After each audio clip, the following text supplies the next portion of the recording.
You ask Tiger to solve. This deals with linear equations with one unknown. The final result is x equals 1 over 4. Let's solve it step by step. Simplify the expression. Find the lowest common denominator. Multiply the denominators. Multiply the numerators. Combine the fractions. Combine the numerators. Swap sides.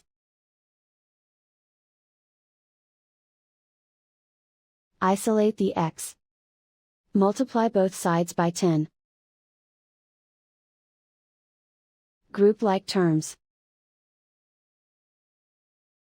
Multiply the coefficients. Simplify the fraction. Multiply the fractions. Find the greatest common factor of the numerator and denominator. Factor out and cancel the greatest common factor. And so the final result is x equals 1 over 4.